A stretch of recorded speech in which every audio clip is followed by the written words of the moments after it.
I'm about to recommend a show where nothing happens. No plot twists, no drama, just a middle-aged guy walking into random restaurants and eating.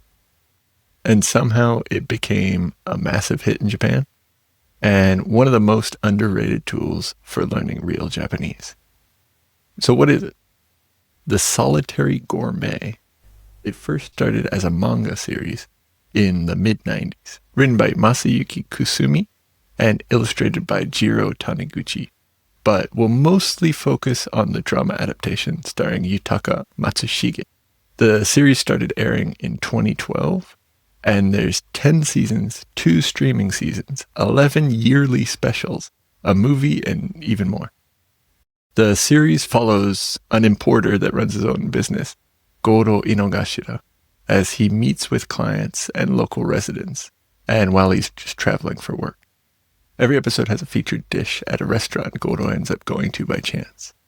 All the restaurants featured in the drama are real businesses.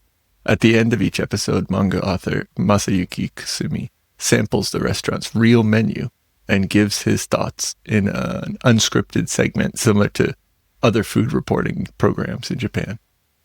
The show is food porn in almost the literal sense. Whether Goro is traveling for work or playing shogi with uncles in the park, it's all just an excuse to get to the food. So every single bite, thought about the other customers, the feel of the restaurant, and anything else that catches his eye is narrated. Once he finally starts to eat, that's when the real emotion comes through. Each bite is just as delicious as the first and culminates in an after-meal cigarette. For anyone interested in food culture at authentic restaurants, this is basically a guidebook, which they actually do sell in Japanese. And as a language learning resource, the Solitary Gourmet is the gold standard. Lots of useful daily conversations and repetition of survival Japanese. It's a wonder why this show isn't a part of every school's listening curriculum. But at the same time, that's also where my confusion as to why this series is so popular came from. As an L2 learner, it's an incredible digital textbook that could rival Destinos for Spanish. But what were L1 Japanese speakers, or even just J-drama fans, getting from this seemingly boring show? It's pretty common to watch things in your L2 that you would never dream of watching in your L1 for the sake of learning. But the Solitary Gourmet is hugely popular throughout East Asia. I think I've boiled it down to 3 main reasons why. First, and most important for me, is Yutaka Matsushige. His version of Goro Inogashira is childlike without ever being naive. Every meal is an adventure. He also doesn't miss. Every restaurant he goes to and everything he orders is delicious, even if he's never had the dish before. Manga Goro, on the other hand, is much more judgmental of both the other customers and the food he's eating. In volume 1 of the manga, he misses a handful of times, either with unappealing food or embarrassing experiences. The magic of the show really is in Matsushige's endlessly optimistic Goro. Whatever life throws at him, he's only ever a meal away from being in a good mood again. If you can find the manga, it's a fun time capsule look at early 90s Japan, right after the market crash. But the drama is the perfected form, I think. Also, getting led along to all of these unassuming but delicious holes in the wall is another part of its appeal. Maybe it's just me, but always knowing exactly where to go for great food would be an amazing skill to have. The fact that all these restaurants are real adds to the enjoyment. But for people watching outside of Japan, it gets a lot harder to sit exactly where Goro Inogashira did. But the show fills you with an excitement to explore your own neighborhood, even if that neighborhood isn't Tokyo.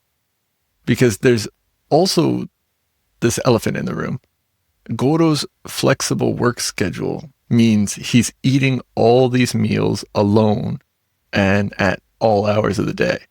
In Japan, I've heard it's not that weird to eat alone, but that doesn't stop me from feeling awkward and hesitant to go into a restaurant alone.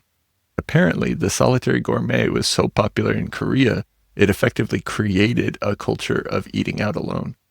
I'd love to hear from people in Korea and see if that's actually true. Because, yeah, Goro doesn't ever think twice about it. He's hungry and he happens to be alone, so of course he'll be eating alone. All that ever really matters is finding delicious food as fast as possible. His enthusiastic play-by-play of every bite adds to the feeling of admiration. At least for somebody like me who's not used to people so willing to eat alone. And finally, the boring image I thought it had is actually why it's so popular. The Solitary Gourmet is a perfect example of a genre in Japan called iyashi-kei, or healing type media. Other more modern examples would be Animal Crossing, Laid Back Camp. Basically, nothing happens, and that's the point. Cozy games are probably the closest thing we have in the English-speaking world. You could argue that Iyashikei has been around since the 70s, but it really took off in the early 90s as Japan's unprecedented era of economic prosperity came to an end. Add in the 1995 Hanshin earthquake and the Tokyo Metro sarin attacks, and it all left people looking for more comfort from their media. The simple pleasure of a good meal in the middle of a stressful day is universal.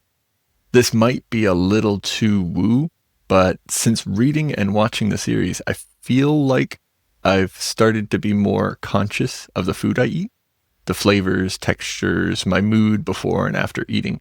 Every meal has become a mindfulness exercise.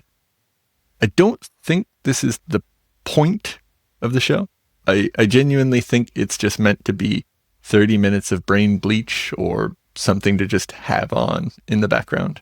And Japan is undefeated at this, at least for my in-laws. The TV is just on all day. Nobody is really watching it or really even likes the program currently on, but under no circumstances can you or anyone else turn the channel or switch it off. For whatever reason, a low din of nonsense is preferable to silence. But that also kind of leads me to some of the technical issues I have with this show.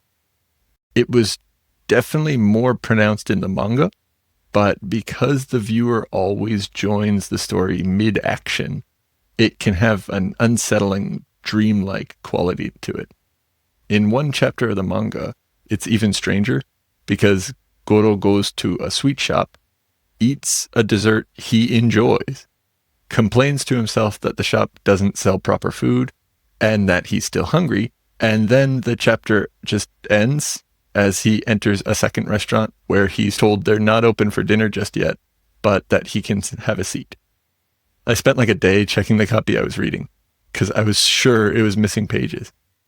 But another issue that I have that could be seen as a charm by other people is it seems like Yutaka Matsushige is the only professional actor a lot of the time, and all the other players are just locals who happen to be around the day they were filming. You find out at the end of each episode that that's not true for at least the restaurant staff, but it really feels like a lot of these people can't act. But ultimately, I think these are minor quibbles. And honestly, if you want good acting and direction, you wouldn't be watching J-dramas in the first place. It's probably a selling point, honestly, but the Solitary Gourmet is not a bingeable series.